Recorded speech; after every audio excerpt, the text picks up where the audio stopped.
Bien arrivé chez DNSA, le podcast en quête des libertés à travers l'authenticité. Aujourd'hui, ça sera un tout petit peu différent. Je vais basser la musique complètement et je vais lire un texte, ce que je fais jamais dans l'introduction. Et ceci, un signe de respect à toutes les vies que nous avons perdues de façon si violente dans ces derniers et tristes mois d'octobre et novembre. Pour commencer en toute sincérité, moi, Sarah Poly, révèle qu'aujourd'hui, je saute dans le vide. C'est un épisode différent, mais je saute pas toute seule. Accompagnée de mon invité, je tente, avec j'espère de l'humilité, d'évoquer l'espoir de paix et d'inspirer les possibilités d'agir. Je ne peux pas rester en silence devant ce qui se passe aujourd'hui dans notre monde. Cependant, je ne souhaite pas prendre la parole à la place des peuples qui méritent qu'on entende leur propre voix. C'est pourquoi je ne parlerai pas exclusivement aujourd'hui de la Palestine et d'Israël, ou spécifiquement du Brésil, de l'Amazonie, de l'Iran, de l'Ukraine, de la Russie. Je parlerai de paix, de liberté, sujet essentiel dans ce podcast, et du respect de la dignité d'autrui. Et pour m'aider sur cette quête des libertés, des paix et des respects, respect de l'authenticité, j'invite aujourd'hui celle qui dédie sa vie à l'art Sophie, une pratique philosophique et spirituelle qui met en lumière les valeurs ici évoquées. Par le don de la transmission, mon invité amène cette philosophie des vies d'origine orientale en Occident et aide à tisser les liens qui nous connectent toutes et tous. Et j'espère qu'ensemble, entre vous, l'audience, mon invité et moi, on arrivera aussi à se connecter et à comprendre comment on peut agir à l'intérieur de soi et à l'extérieur de soi dans des moments de crise mondiale. Avec mon invité aujourd'hui aussi, on fera peut-être un deuxième épisode et je vous invite à rester connectés avec nous car le sujet de la paix, la liberté et l'authenticité ne doit jamais se refroidir. Ainsi, avec vous, les amis, les amours, c'est Rana Gorgani. À Jérusalem, je veux dire à l'intérieur des vieux remparts, je marche d'un temps vers un autre, sans un souvenir qui m'oriente. Les prophètes là-bas se partagent l'histoire du sacré. Ils montent aux cieux et reviennent moins abattus et moins tristes, car l'amour et la paix sont saints et ils viendront à la ville. Je descends une pente, marmonnant. Comment les conteurs ne s'accordent-ils pas sur les paroles de la lumière dans une pierre? Les guerres partent-elles d'une pierre enfouie? Je marche dans mon sommeil, yeux grands ouverts dans mon songe, je ne vois personne derrière moi, personne devant. Toute cette lumière m'appartient. Je marche, je m'allège, vole et me transfigure. Les mots poussent comme l'herbe dans la bouche prophétique d'Isaïe. Croyez pour être sauvé. Je marche comme si j'étais un autre que moi. Ma plaie est une rose blanche, évangélique. Mes mains sont pareilles à deux colombes sur la croix qui tournoient dans le ciel et portent la terre. Je ne marche pas, je vole et me transfigure. Pas de lieu, pas de temps. Qui suis-je donc? Je ne suis pas moi en ce lieu de l'ascension, mais je me dis, seul le prophète Mohammed parlait l'arabe littéraire. Et après, une soldate me crie soudain, « Encore toi, ne t'ai-je pas tué ?» Je dis, « Tu m'as tué, mais comme toi, j'ai oublié de mourir. » C'est un poème de Mahmoud Darwish. C'est merveilleux. Merci beaucoup, Rana. Merci d'être ici aussi. Merci pour cette invitation. Je suis honorée et ravie de prêter ma parole à cet épisode. Et je souhaite de tout cœur que notre échange ensemble puisse aussi inspirer, donner de l'espoir et peut-être permettre un peu plus de lumière. Et je pense à cette phrase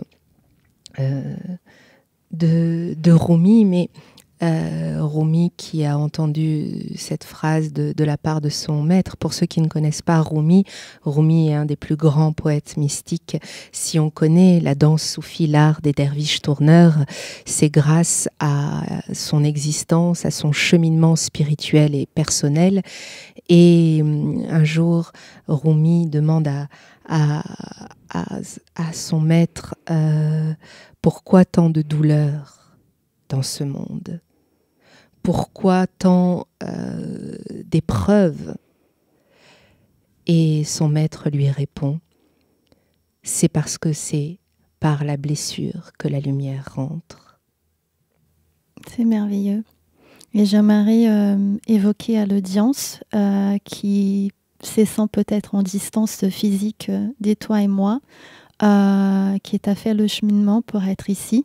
On s'est fait un câlin quand on s'est rencontrés et que j'aimerais aussi, en parlant d'ouverture, la paix qui parle d'ouverture, j'aimerais aussi dire à l'audience que la distance aussi, elle n'est pas quelque chose d'imposé. Et le cheminement, ça fait aussi partie de la distance, c'est ce qui crée des routes pour qu'on puisse se connecter les uns les autres. Donc ta présence ici aujourd'hui physique, elle me touche énormément et j'espère que les personnes qui nous entendent ailleurs et même peut-être dans un autre moment, elles puissent se sentir aussi que nous sommes ensemble et que cette présence, elle est réelle, même si elle n'est pas nécessairement physique, charnelle. Voilà. Et Rana, pour démarrer, j'aimerais te demander, est-ce que tu peux nous dire des façons objectives, vraiment des façons pragmatiques, quels sont les gestes que toi, tu as mis en place depuis les débuts des conflits en Palestine et en Israël? Alors, déjà, je tiens à dire que moi, je n'ai pas d'origine palestinienne, parce que je suis d'origine iranienne et plus particulièrement kurde d'Iran. Et certains d'entre vous le savent, voilà, il y a un peu plus d'1 an en Iran, il y a eu une énorme révolte qui est partie des femmes. Hein. C'était un mouvement féminin pour revendiquer la liberté d'expression, ou tout juste la liberté de vivre hein, dans un pays qui est totalitaire. Et c'est vrai que j'étais, en tout cas, d'une certaine manière, j'ai dédié beaucoup de mes activités en fait en faveur de ce mouvement qu'on a appelé Femmes, Vie, Liberté. Et on me posait cette question l'année dernière. On me disait, mais qu'est-ce que tu fais par rapport à ce mouvement, pour le peuple iranien? Et je répondais qu'en fait, je ne me considère pas en tout cas comme militante, ou je ne me considère pas comme un acteur en fait par rapport à une situation qui est grave. Ceux qui sont les vrais, j'ai envie de dire, oui, combattants, c'est ceux qui sont sur place. Et ça, c'est dans toutes les guerres, dans toutes les révoltes. Ceux qui sont sur place sont ceux qui agissent. Et nous, ici, et donc en l'occurrence, pour répondre à ta question, qu'est-ce que je fais? Eh bien, je me sens le devoir de répondre aux appels. Et si on me pose des questions sur le sujet, je me dois, en tant qu'être humain, d'y répondre et d'y apporter, comme je disais, peut-être une lumière, un message. Et un message, en fait, il ne s'agit pas d'avoir l'aval de tous. Il ne s'agit pas de dire des choses que tout le monde approuve. Parce que c'est ça aussi la liberté. La liberté, c'est de pouvoir exprimer les choses et qu'elles puissent être entendu, et qu'à travers ce que l'on dit, cela peut emmener à une réflexion. Aujourd'hui, en ce qui concerne le conflit israélo-palestinien, il y a d'énormes confusions, et c'est effroyable de voir que le désir de paix, puisque je pense que fondamentalement, vous demandez à chaque être humain, préfères-tu voir la paix autour de toi ou la guerre et le conflit? N'importe quel être humain, du moins un minimum sensé, répondra bien sûr je veux la paix. Mais on se rend compte que ce désir de paix, de liberté, de revendiquer la liberté des peuples, entraîne la division, la haine. Et je crois que c'est là où ça devient très important de prendre la parole. Et quelles que soient les situations dans le monde, c'est sûr qu'aujourd'hui, tous nos yeux sont rivés dans ce conflit qui est terrible, et cette situation terrible suite au massacre qui s'est produit, effroyable. Et dans un même temps, si je pense encore, il y a de nombreuses personnalités jeunes, des femmes qui sont encore emprisonnées en Iran, et le droit humain n'est pas respecté. Je pense également à l'Afghanistan, le retour des talibans, où désormais les femmes, je ne peux même pas dire, je ne sais même pas si on peut utiliser le mot liberté pour la femme à l'heure actuelle en Afghanistan. C'est vrai que tout ça fait qu'on a autour de nous, dans le monde, moi je peux comprendre certaines personnes qui vont s'en éloigner, ou parce que c'est comme si on est acculé d'informations et où on se sent démuni. Et parfois, quand on se sent démuni, eh bien, on se dit, voilà, je ne vais rien changer. Moi, ma petite personne ne va pas changer cette situation. Et c'est là où je ne suis pas d'accord. Oui. Je pense que chaque être humain sur cette terre a une valeur qui représente, selon moi, toute l'existence dans l'absolu. Le mot homme vient de humus, qui signifie sol, la terre. Et le sacré, l'idée de sacré, c'est l'idée de ce qui ne peut pas être touché. Et je dirais, au-delà de parler de soufisme, il y a quelque chose de fondamental. L'homme, l'être humain, est sacré. Et dans le sens étymologique, le sol, la terre, ne doit pas être touché. Et il y a une pensée qu'a repris Nietzsche qui vient de l'Avesta, plus de 2500 ans avant Jésus-Christ. Et dans ce livre sacré qui s'appelle l'Avesta, de la religion zoroastrienne, première religion monothéiste qui a donné naissance aux autres religions et aux grands mouvements spirituels, il y a une phrase, et j'insiste sur plus de 2000 ans, alors je n'ai pas, mais j'ai dit 2500 ans, c'est peut-être même plus. Mais en tout cas, cette phrase est une phrase que je dis depuis des années et des années, puisqu'elle m'a marquée tout le long de mon parcours de vie. Cette phrase a résonné en moi. Et cette phrase dit « Aujourd'hui, ce n'est plus un crime de blasphémer les dieux, mais c'est un crime de blasphémer la terre. » Et oui, c'est un crime de blasphémer la terre, et ce n'est pas une question de pays, ce n'est pas une question d'origine, ce n'est pas une question de croyance. C'est simplement une valeur qui est une valeur de l'humanité et sans laquelle nous sommes perdus. Eh ben, je voulais justement toucher au sujet de ces devoirs de répondre, de s'exprimer, que je sens cette fois cette peur de la part des gens, disons, qui ne sont pas directement concernés, alors que moi je considère que dès qu'il y a un truc qui se passe dans notre humanité, toute l'humanité est concernée. Et je vois cette peur de prise de parole, effectivement, déjà par la quantité d'informations reçues et par la peur de faire une gaffe et de ne pas dire la bonne chose.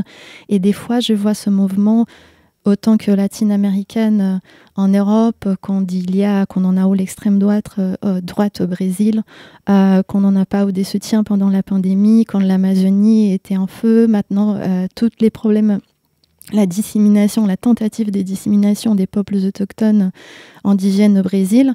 J'ai vu beaucoup de gens croire qu'ils ne pouvaient rien faire ici et de ne pas prendre la parole parce qu'il a toute la question politique. Et j'entends beaucoup ça par rapport aussi à la Palestine-Israël, mais on ne peut pas critiquer un côté parce que c'est trop complexe, c'est trop compliqué, on ne sait pas. Et je trouve que ça, c'est un outil médiatique aussi, de nous faire peur, en fait, de prendre la parole. Comme ça, l'opinion publique, elle est faite par ces grandes chaînes de télévision qui ont leurs propres intérêts politiques. Et les gens, par peur de dire quelque chose de mauvais, ne prennent pas la parole. Et moi, ce que j'ai envie de proposer, en tout cas, moi, ce que j'essaye de faire, si on a envie de dire la vérité, moi, en tant que Brésilienne, il a beaucoup de problématiques, comme toi, tu as évoqué l'Iran. Moi, les choses qui se passent au Brésil, je suis très, très informée et je suis très, très engagée, mais je ne vois pas de différence avec ce qui se passe en Palestine, même si je connais très peu culturellement ce lieu et ces pays et ces enjeux. Peu importe la complexité politique, ce qui est essentiel, et c'est ce que tu parles du sacré, ce qui est essentiel est le respect de la vie de l'autre, le respect de la liberté de l'autre, de la dignité de l'autre. Je crois que ce n'est pas de l'ordre du discutable. Après, effectivement, tous ces efforts, pour moi, il faut qu'on le mette plus dans la paix, mais aussi, autant que brésilienne, par exemple, quand il y avait des choses qui s'est passées là-bas et que je voyais que les gens ici ne prenaient pas la parole, je me sentais ignorée, en fait. Je sentais que la douleur de mon peuple était ignorée. Et ça m'a fait beaucoup du mal.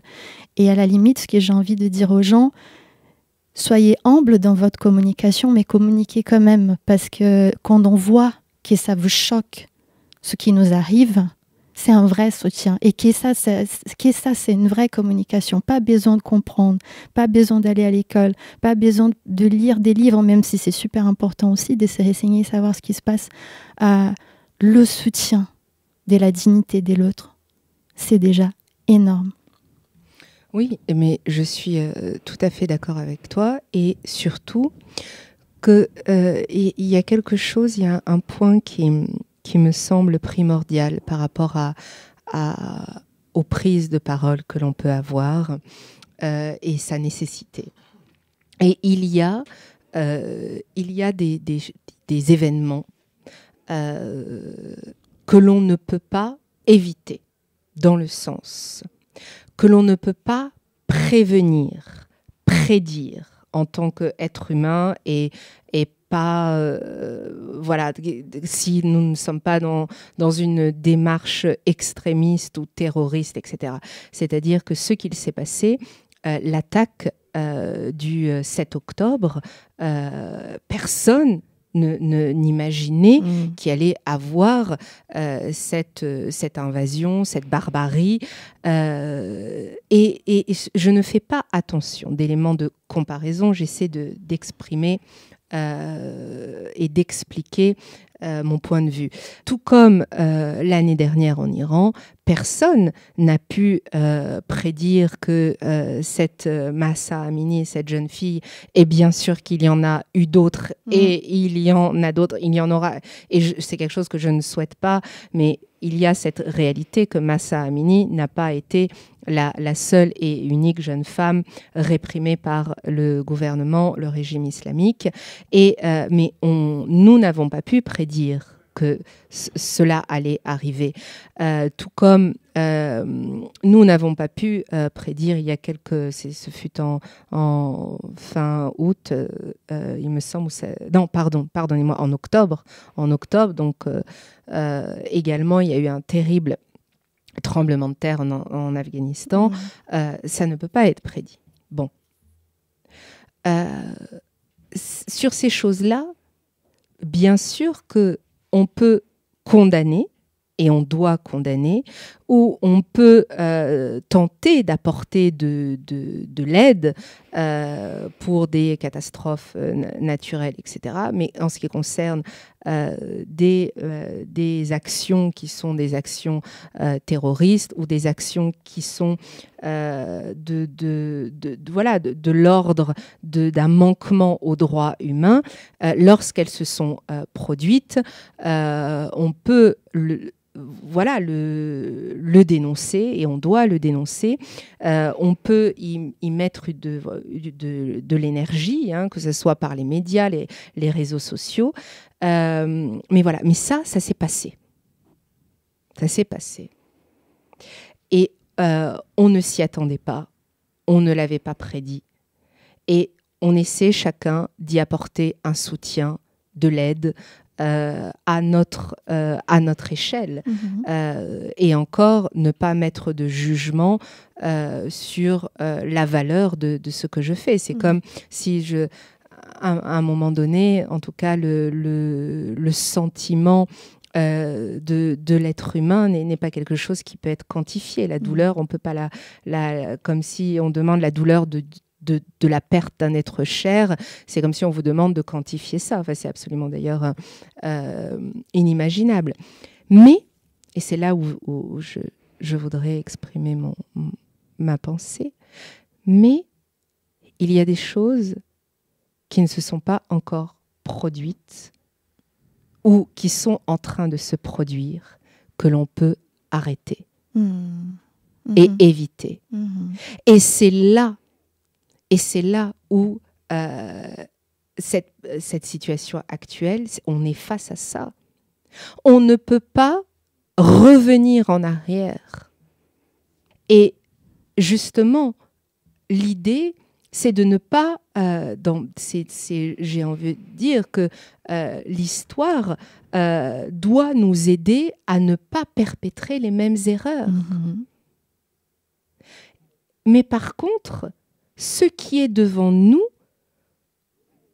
si cela peut être comme un feu qui a déjà brûlé, vous arrivez et vous ne voyez que les décombres, qu'est-ce que vous pouvez faire? À part, oui, pleurer et demander de l'aide pour la reconstruction, et vous avez tout perdu. Mais quand on voit devant soi un feu qui est en train de brûler, eh bien là, on parle. On dit, mais arrêtez ce feu. Ne faites pas ça. Il y a des gens dans cette maison. Il y a des enfants. On peut arrêter. Qui regarderait en se disant, eh bien, la maison d'à côté, elle aussi a brûlé. Eh bien, je soupçonne que c'est de la faute de celui dont la maison est en train de brûler. Et je veux dire par là que, quoi qu'il en soit, la guerre ne peut pas nous animer. Ce que je veux dire, c'est que nous, en tant qu'êtres humains, et en tant que, finalement, je dirais, porteurs de lumière, puisque quel est notre rôle sur cette terre? Ça aussi, c'est important. Quel est notre rôle? À quoi aspire-t-on? Et je pense que lorsque l'on a clarifié ces questions en nous, quel est mon rôle et à quoi j'aspire dans mon cœur, eh bien, à partir de là, je peux être en dialogue avec l'autre. D'ailleurs, dans ce... non, je t'en prie, mais c'est fondamental. Et le souci, il me semble, hein, je ne pense pas avoir la vérité, c'est aussi j'ai fait cette réflexion en moi-même, qu'il y a de conflits ou d'amalgames en France, et puis certains qui se sentent, quel que soit, et cette confusion entre religion et problèmes géopolitiques, etc. Et cette incapacité aussi de rentrer dans un dialogue, dans un échange et dans une interaction. Le lien, le lien, c'est ce qui... Je pense que, bon, vous n'êtes peut-être pas sans savoir que religion, c'est c'est cette idée de créer du lien entre les peuples, et je pense à la danse. La danse, c'est l'art de créer du lien, et toute la base de nos interactions sociales, familiales, amicales, ou même de notre rapport à la religion, si on est croyant, c'est cette idée de lien. Mais comment puis-je créer un lien qui permet le dialogue si en moi, je n'ai pas clarifié quelle est ma place, quel est mon rôle, à quoi j'aspire. Et surtout, il y a dans la pensée soufie l'idée que la division n'existe pas. Tout est un. Et oui, nous sommes un seul et même battement de cœur. Et ce battement de cœur-là, c'est des belles phrases, hein, de dire on est un seul et même battement de cœur, mais est-ce qu'on prend le temps de simplement poser la main sur notre cœur, d'écouter son battement, et à travers ce battement-là, sentir l'humanité tout entière? Puisque cette humanité est le reflet du divin, et ce divin n'est autre que ce qui fait battre notre cœur à l'intérieur. Tout est en nous. Voilà. C'est superbe, parce que justement, la veine de ce podcast, ma volonté de créer ce podcast pour parler d'authenticité, c'était vraiment dans cette volonté d'inviter les gens et moi-même à s'y connaître, en fait. Parce que comment peut-on s'exprimer dans la sincérité en extérieur, enfin en nous montrer à l'extérieur, si dedans on ne sait pas encore chercher. Donc je trouve que ce que tu viens de dire est essentiel. Et j'aimerais te demander s'il y a d'autres points particuliers par rapport à la philosophie soufie, justement, que tu aimerais nous proposer pour le sujet de la paix, du lien, de la liberté. Eh bien, j'aimerais vous raconter une petite histoire que j'ai entendue d'ailleurs récemment d'une maître soufie qui s'appelle Nour Artiran. Et elle est bon, je dis en masculin, mais peu importe, masculin ou féminin. Il n'y a pas, lorsqu'il s'agit de maître soufi, il n'y a pas d'idée de genre. Et je vais vous raconter cette histoire que j'ai entendue récemment. On disait que le roi et prophète Salomon régissait tout l'univers. Il avait ce pouvoir de décider de la pluie et du beau temps. Et comme un marionnettiste, tout était dans ses mains. Salomon, prophète et roi, avait également le pouvoir de voler. Alors il volait très haut. Et de sa hauteur, il surveillait les êtres humains sur cette terre. Et il décidait de leur sort. Il portait une couronne. Et un jour, alors qu'il est dans les airs et qu'il exerce son pouvoir, sa couronne se tord. Il la remet. Une fois, 2 fois, 3 fois. Sans cesse, elle se tord sur sa tête. Et il n'arrive pas à la remettre droite. Comment ça, lui, qui régit tout l'univers n'arrive pas à mettre droite sa couronne sur sa tête, il en est incapable. Et il s'énerve et il se met en colère et tout à coup, il parle à la couronne. Il dit, mais comment se fait-il que tu ne m'obéis pas, que tu ne m'écoutes pas? Pourquoi la couronne n'est pas droite sur pourquoi cette couronne n'est pas droite sur ma tête? Dis-moi.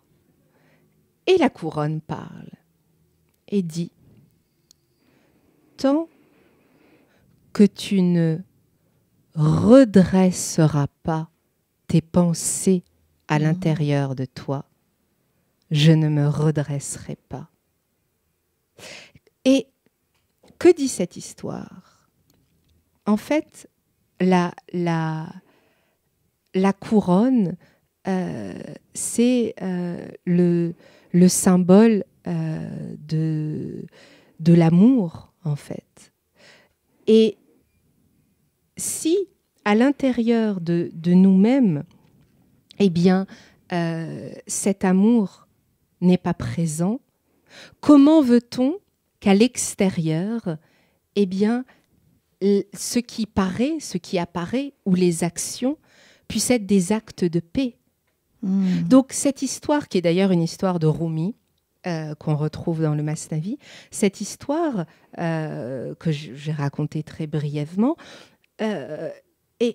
explique ça, c'est-à-dire peu importe en fait qui nous sommes et quelles sont nos capacités, déjà, avant toute chose, en nous-mêmes, cet amour qui est et là où nos pensées envers autrui, envers nous-mêmes, doit avant tout être clarifiée pour que à l'extérieur, eh bien, il puisse y avoir harmonie, paix, compassion et surtout, et ça c'est la non-dualité. Voilà. Parce que c'est ça aussi cette histoire. Salomon, il se battait avec lui-même. Et c'est-à-dire que cette couronne qui est le prolongement de ce qu'il est, voilà, de ce qu'il représente, en fait, peu importe ce qu'il représente et ses capacités, est-ce que avant tout, en lui, il peut apaiser ses pensées, apaiser... Est-ce qu'on peut dire qu'il s'est trouvé son intégrité? Alors, je ne sais pas si c'est une question...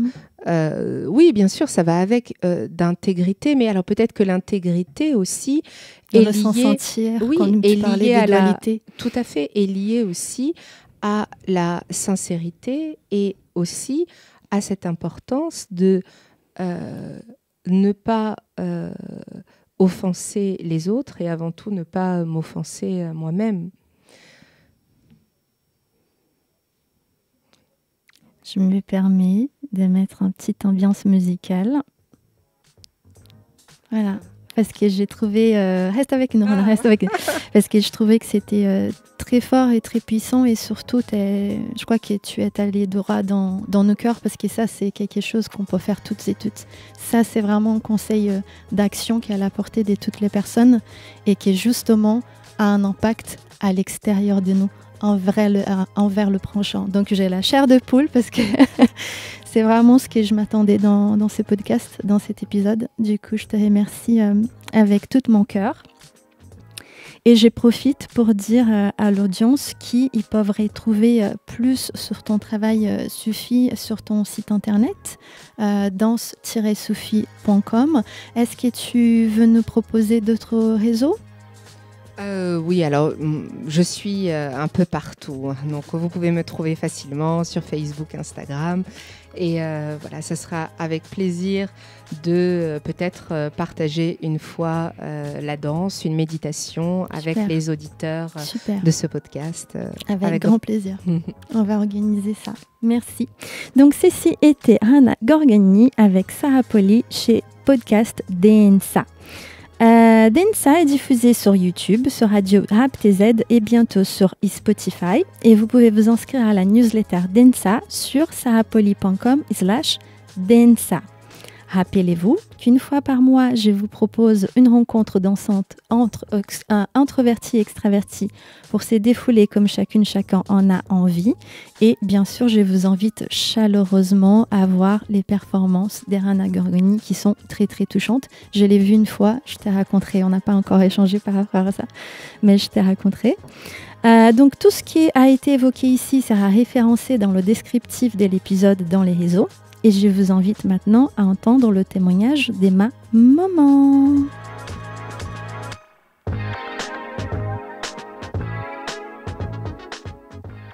Autenticidade é ser livre, viver a vida do jeito que a gente gosta, do jeito que a gente quer, respeitando o próximo. É isso, minha filha. Beijo.